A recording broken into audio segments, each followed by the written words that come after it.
The Borderland reacting tonight after a 16-year-old El Paso native non-binary student died after being in a physical altercation in a school bathroom in Oklahoma.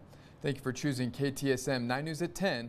I'm Andy Morgan. Monica has the night off. Now, according to the Owasso Police Department, Next Benedict was transported after school hours to an emergency room where they later died. KTSM 9 News reporter Skylar Soto joins us live in the studio tonight. And Skylar, what more, if anything, do we know about what happened, and what is the LGBTQIA community? What are they saying here in the Borderland? Yeah, Andy, so this is currently still an ongoing investigation, okay? And Next Benedict did not die to trauma, and a toxicology report is still pending.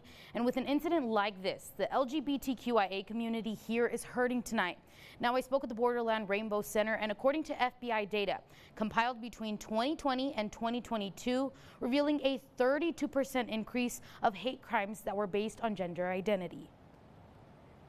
They've said that the person, the youth, didn't die due to trauma, and we're like, oh yeah, because sure, a perfectly healthy 16-year-old just dies the next day. It's described as shocking, difficult to process, and angering. Because this is something that shouldn't be going on. Amber Perez, the executive director of the Borderland Rainbow Center, says the hate crimes regarding the LGBTQIA community is due to the political climate and how some people are uncomfortable with individuals' beliefs, personal lives, and not being inclusive. I think that it's 100% because people are uncomfortable. We don't hear this every day, but we have heard it happen.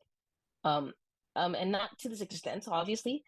But we do hear of bullying. She also says when gender-affirming care was banned for people under the age of 18 in Texas, that too affected trans and queer youth because it showed that Texas was not a safe place for them, and now including schools. It really depends. If it is at a school, a lot of times what will happen is the EPGSA board will open up a case, and then they'll contact us as the Borderland Rainbow Center. We do have an education arm, DREEP, which is Diversity Resiliency Institute of El Paso, that does some training within school districts. Bettis adds they tried to build a more inclusive admin as adults set the tone for the culture. We literally have heard of families getting up and moving.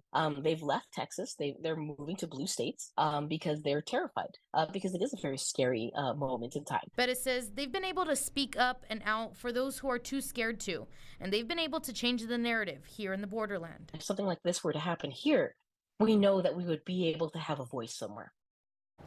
Now, to clarify between non-binary and transgender. Now, Bettis says non-binary means an individual doesn't necessarily identify as male or female, but goes back and forth between genders. And transgender is someone who identifies as a gender they were not born as, Andy. Yeah, and Skylar, I know the Borderland Rainbow Center says they work with local school districts here in the Borderland to create a more diverse environment. How exactly, though, are they doing that? Okay, so Andy, what the Borderland Rainbow Center does is they do more of like an LGBTQIA allyship. So it pretty much means how one can be an ally and familiarize themselves with the vocabulary, symbols, and it allows them to ask questions and also to be able to get answers. And it's also about building inclusion, making everyone pretty much feel safe. Yeah, certainly a tough story there out of Oklahoma that's hitting really close to home. Skylar, thank you for your reporting.